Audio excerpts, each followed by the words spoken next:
Broadcasting from the business capital of the world, this is the Podcast Business News Network. Hey, welcome back. We're going to talk about some of the trends in the building industry with somebody who's got her finger on the pulse of all of that. And she is a designer, builder. She also is an advocate for workforce development. And she's Christy Reyes Howell, and she's back with us. How are you doing today? I'm doing well. Oh, thank you. This is fun. I'm gonna miss it when it's done. You can still call me. Sweet, let's do it. Let's talk about the fact that you're a woman in this industry, building industry, the trades, if you will. It's kind of rare. Let's be honest. You don't see that happen that often. First off, how does that feel for you, knowing that, a little bit of a trailblazer? You don't really see it. It's energizing, but it's also extremely fearful at the same time. And you know, it's also though at the end of the day just kind of like satisfying. Like even Mm. though some days aren't always so positive because it's construction. Nothing is as perfect as you want it. We strive for the best practices, but it's being able to have a level-headed, kind of feel about the process because sometimes you plan and the plans just don't go accordingly. Which could be in any situation, but I gotta ask, can't ignore the elephant question in the room. Yeah. When you're working with men in this Uh-huh. industry, do Mhm. they sometimes, come on strong like I know everything and you're a woman and how could you know so much?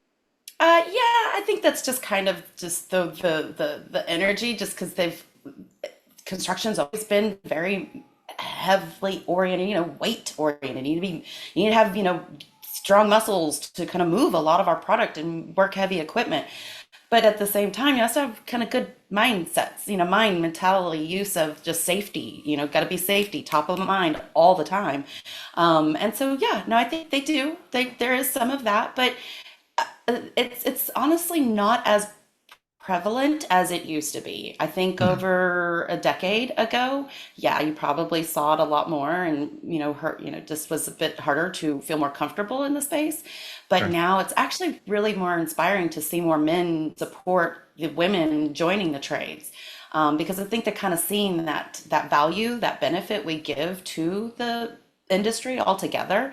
And then it's, just kind of like supporting equality. So it's pretty fun. Yeah, but there's tons of big burly men sitting behind desks running companies like yours where they don't even swing a hammer. Maybe they True. did once back in the day, who knows? Right. But that doesn't mean that you need to have had that experience to do what you're doing now. It's more about the products, the logistics, good people person in working with teams and crews and things like that.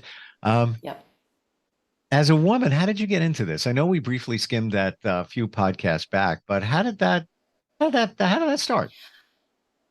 That my parents are probably a big inspiration to me, just being a military brat, and we lived in England for 5 years when Oh, I wow. was about 5 to 10, and that was so impactful. Just seeing the structures, the castles, the thatched roof houses, just the small and large scale. So that was really impactful for me. And then just being a Lego nerd, I love Legos, Oh, wow. playing with them as a little girl. And so it's kind of, you're building and being creative at the same time. And then I saw what ICF was and I was like, what? This is a Lego on life size, like huge. And they're big. They're like 4 foot tall. And I'm like, that's my height.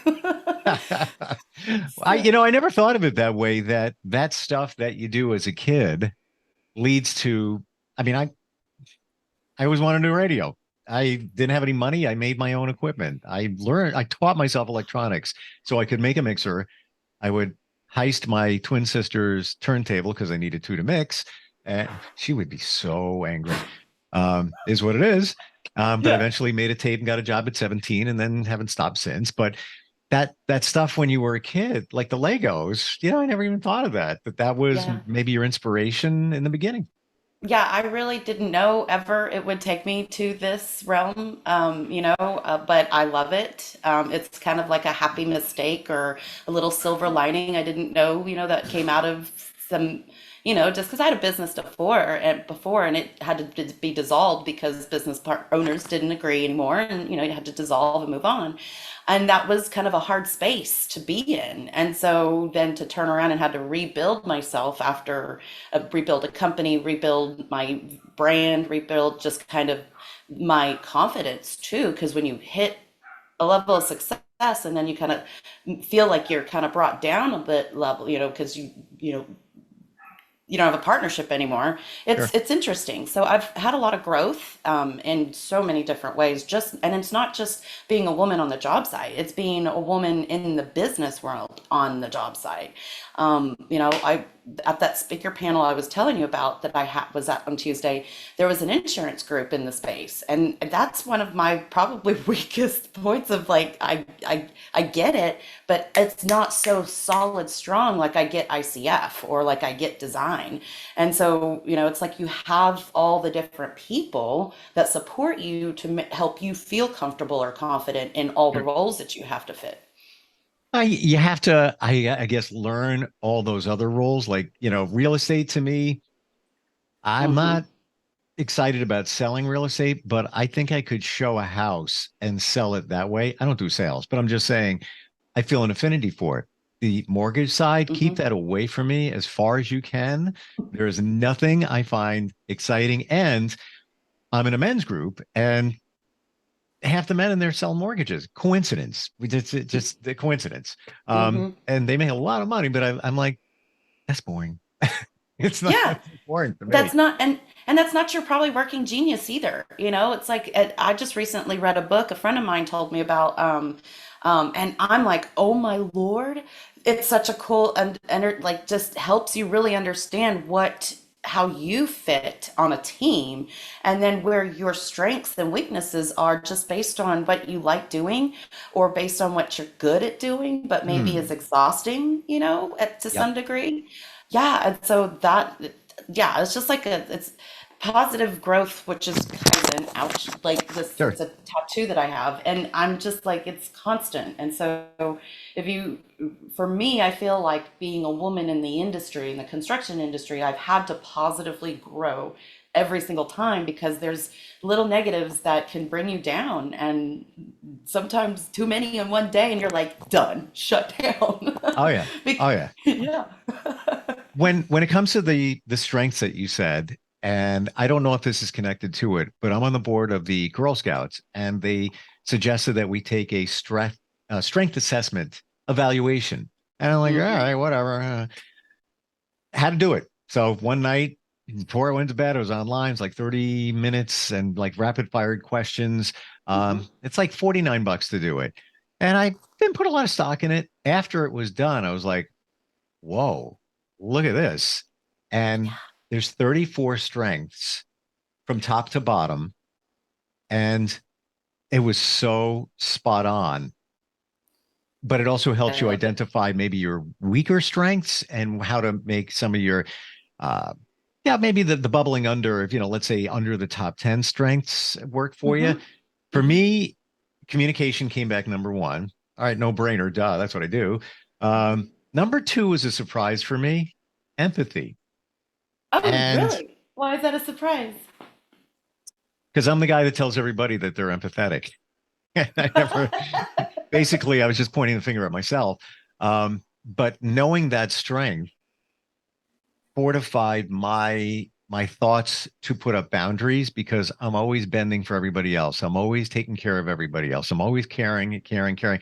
And I don't really do it so much for myself. So that was almost just a validation like, hello, this is staring you in the face. You need to take it down a little bit, and just don't absorb everybody's negative energy Yeah. and they got all this going on because right away I'm there to help and I'm feeling what they're feeling and all that. But it was interesting. It's called the wow, wow, wow, wow, wow.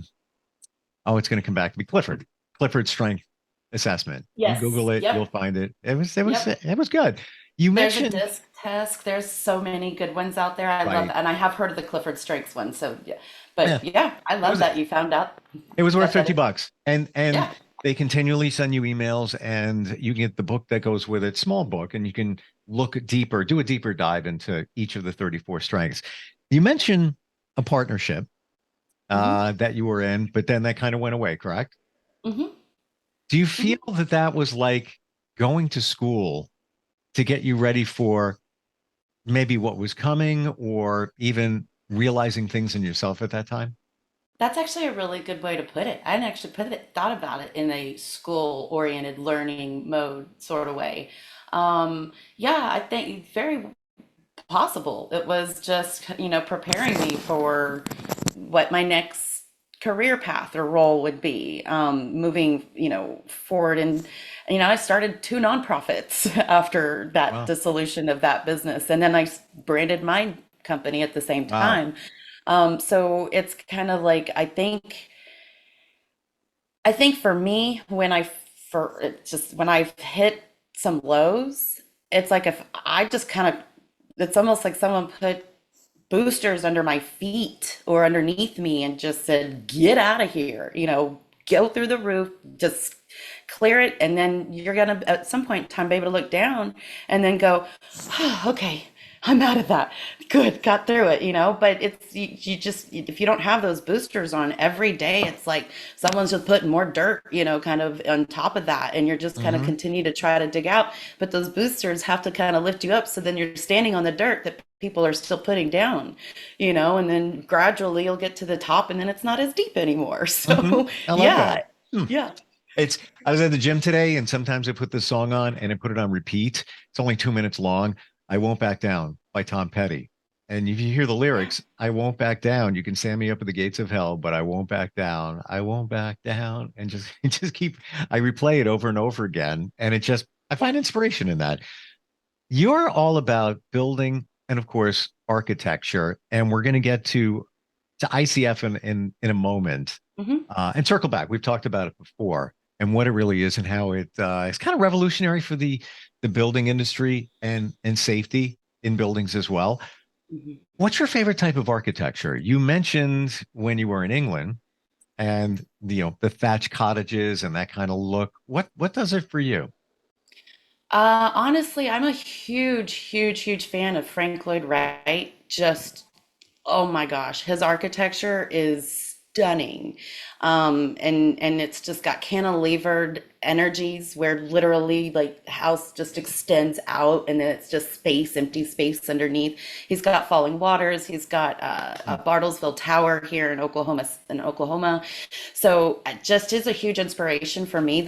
I mean, it's very minimalist, but very like bold, like very just Hmm. like strong, lots of wood, earth tones, but nice, good lines. Like he can bring in a soft curve with a hard edge, and it's just perfect. It feels like. Hmm. So that's probably more like I mean, I love color. I love really elegant architecture, kind of like what England, introduced to me at a young age, just because, the Art Deco, Art Nouveau, those just Grecian, Roman Catholic, all of that was very influential in some of the architecture there. But, all the way down to like a thatched roof house, like it's stone with straw on the roof, and it's so comfy and, Hmm. just, woodsy feeling. So, minimalistic but natural earth tones. That's kind of more or less where I go. You probably walk into my kitchen and be like, "Girl, you got all this stuff on your counters," and be like, "Because there's not enough storage space. I need to put things back behind storage space." I get it. Yeah, I'm forever like purging, throwing out. Oh my God, I cleaned out the refrigerator last Yeah. weekend. It's like, oh, what a great feeling. There's space in there. Now, then I realized that I don't have any food because it was all expired, but whatever. Yeah. Um, Oh, good. I'm glad you're not the only one. You're in oh, good company then. salad dressing. You're like, it's good forever. And I'm like, oh, wait, that was 3 years ago. That's got to go. Um, I love the Caribbean and just the architecture. I just love the vibe, the feel, the terracotta roof. Um, how I kind of equate it to a little bit of the comfy thatch cottage because it's very simple. It's just, a lot of it is concrete block with that roof. And a lot of times it's just something to contain the water. They use a lot of the rainwater, and color. There's always a lot of color. So Mhm. that kind of drives me, even if I am driving here in New York in a suburb and you see, house, and somebody does more of a tropical kind of themed house and Mhm. then house. I'm like, whoa, wait, check that out. It It's stands a out. double take. Oh, totally, Yeah. totally. Well, here in Oklahoma, there's an interesting vibe of houses. In the higher end neighborhoods, you'll see unique styles from one to the next. It's not like everything's traditional on the street. Sure. In our more, kind of average price, middle income family housing, they look exactly the same almost. Like we call them cookie cutter houses. And whether they're all cookie cutter craftsmen or all cookie cutter, traditional brick with, pitched roofs and things like that. Um, what I love to see are older neighborhoods that have like the smaller homes and they've got an Mm, old home that looks, just like it's old and it's just been worn, it's got some character. And then they've kind of leveled homes that are not good anymore. You can't live in them. So they demo them and put new structures that are new and modern and like white stucco or something next to it. And that's so fun. Like that's to me is a true neighborhood of character and energy yep. because, it's like your own individual space. So nothing against the colors by any means. You can come in and do everything you want inside to make it totally your space, Sure. to you. But on the flip side, add some color, I get what add you're some saying. change. I'm on Long Island and there is a neighborhood like Central Long Island. When I say neighborhood, it's thousands of homes, thousands. Okay. And it was back in the 1940s. They call them Levitt homes, and there was a builder, Levitt, and that was the beginning of suburb in this area. And Okay. just what you said, they all look the same. They all look the Hmm. same space apart, same. And Hmm. then in other areas, if you drive maybe 30 miles east, they started duplicating it. Different builders duplicate. So a lot of the homes do look the same. I get it. I totally get. There was one time where I spot built a Victorian. There was a piece of land in a neighborhood. It was kind of an older neighborhood. So I didn't want to lose the charm. So I actually made it look a little, more classic as opposed to, Hmm. brand new construction, which was kind of cool. Yeah. I wanted to fit the neighborhood. Restoring it to its kind of original feel to some Kind of. degree. Yeah. Yeah. Yeah. So you Yeah. being in Oklahoma, place where there are Mhm. some weather challenges, even in the last couple of months, not even a month, there's been 30 tornadoes. days. Yeah. Yeah, Hmm. yeah. All the more reason for this thing called ICF, which I'm trying to remember stands for Insulated Concrete Foundation Forum. Forms. Hmm. Forms. All Insulated right. All right. concrete forms. Gotcha. Yeah, Yeah. you got it. Awesome. Which, what a cool Yeah. idea. Tell us how that Yeah, it's works. my Lego. It's my It's your adult Lego. Lego play. Um, yeah, it's basically connected to your foundation. The walls are connected to your foundation. I wish I had a little mini block. I don't think I have. I'm at my home office, so I don't have any mini blocks. They're in my car. But they sit on the foundation or the slab, whichever construction you choose to do. But it's connected to the foundation that's within the ground through rebar.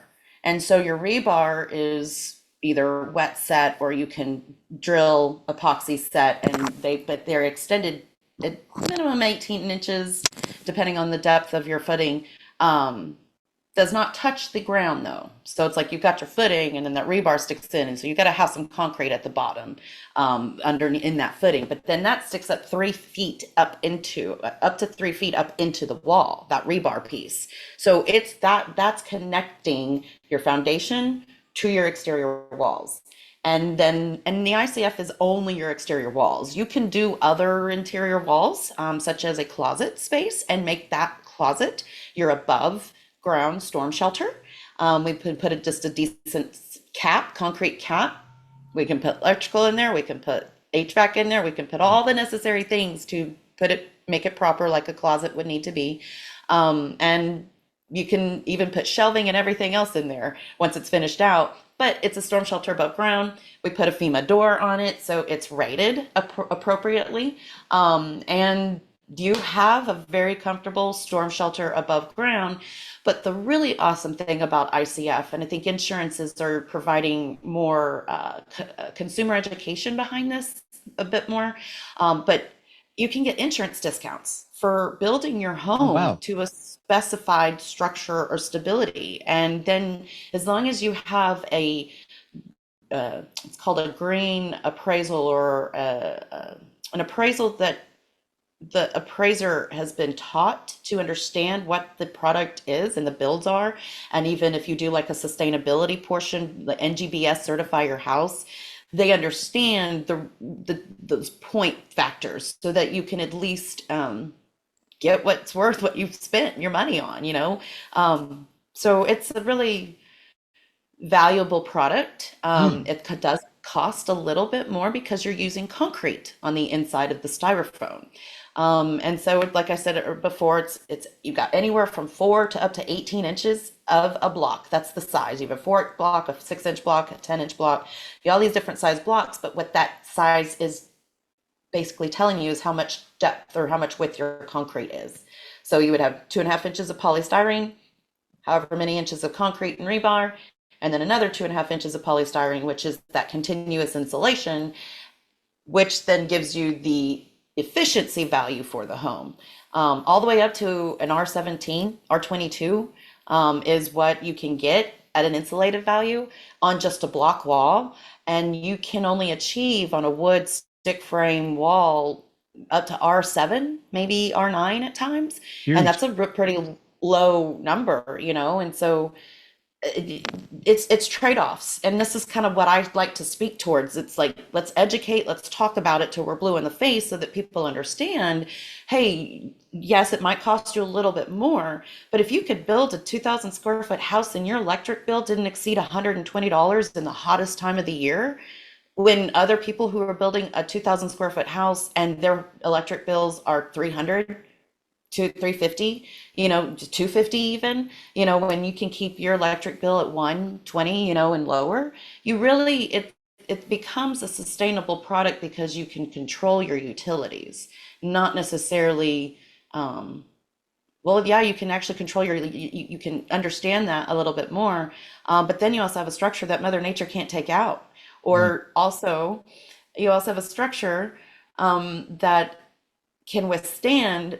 In Oklahoma, we have 30-degree nights sometimes and 80-degree days and 50-degree temperature changes. Our houses, our HVAC systems, and they just have a hard time keeping up with that. And so they're working harder. And then when they work harder for shorter periods of time, you have to repair them, and then you have to maintain them, or you have to completely replace them. And that's expensive. So if you size your mechanicals properly, meaning your HVAC, and you build your house with an envelope that works for you, not against you, then your utility bills, your maintenance bills, your insurance, energy, all of those costs are a bit more comforting because you know kind of what to expect. And then any, added dollars you just put away for, fun funds or rainy day funds, or, it's crazy because these structures can withstand earthquakes, they can withstand tornadoes, they can withstand hurricanes, they can withstand, blizzards. It's just huge. Yeah. The insulation alone sold. Just the fact that we're almost out of time, but I got to find this out. So, foundation. Uh-huh. If you have a basement, and of course it'll be cement around the basement, or you're on a slab. Either way, would you put the ICF on top of that? Yes, you can actually put the ICF in the ground too, and it be your basement. So it can be the basement. Yes, so the ICF can be your basement. You would have your standard slab on that with its foundation. Sure. But then it's your basement, and then you have your first floor will you, then you can set that on top. And ICF can go up to 3 stories. Wow. So if it's in the ground, call it the basement, you can have dirt around it, no issues whatsoever. Mm-hmm. Yeah. Cool. Wow. Yeah. Mm. Yeah, it's really not the people in the East Coast, people in North Carolina, around they know what I'm talking about. They're like, oh yeah, we know ICF. All right, people in the East Coast, they love it. But here in Oklahoma, I think it's just, and if concrete was a little bit more cost effective, this would be the way to build because it would be cheaper than wood. But concrete is just not inexpensive, unfortunately. And Well, look what we talk about the Caribbean. Everything is cement block. So imagine, and they get hurricanes there. Just saying. So imagine if it was ICF being used in place of that block, how the insulation properties, the safety properties. I think it is the future, the way to go. I mean, I just talked to somebody who lives in South Carolina right now, used to live in Florida, got hit with one of the hurricanes, Katrina, I'm not sure which one it was, and said, yeah, we're never going back there. And now they're in South Carolina. Of course, you can have a hurricane there, maybe not as impactful, but if still have weather. It's still weather. Yeah. And yeah, if you're near the coast, be prepared. So definitely an awesome option. How do we find out more about this, more about you, Christy? If somebody's got a question, wants to connect? I'm on most socials, Facebook, LinkedIn, Instagram at CRH Design Build, or Christy Reyes Howell. And then I've got my website, which is www.crhdb.com. And then you can DM me at any of those socials. You can also text me from my website. There's a web chat on there. So yeah, hit me up. 405-818-5115 is the office number, and happy to just connect with anyone and everyone. Love your energy and love your passion for what you do. Thank you. It really is amazing. Seriously. It's almost infectious, and appreciate you being here today. Yeah, thank you. I appreciate you too. Thank you. We'll be right back. Are you looking for even more of the podcasts and hosts that you love? The Podcast Business News Network is proud to announce that you now have even more ways to listen live. Check out the MyTuner Radio, online radio box, and Simple Radio apps on iOS and Android, or find us online. Search for Business News Network on mytuner-radio.com, or search Podcast Business News Network on streama.com and onlineradiobox.com/US. Take your podcast on the go and don't miss a minute of the action.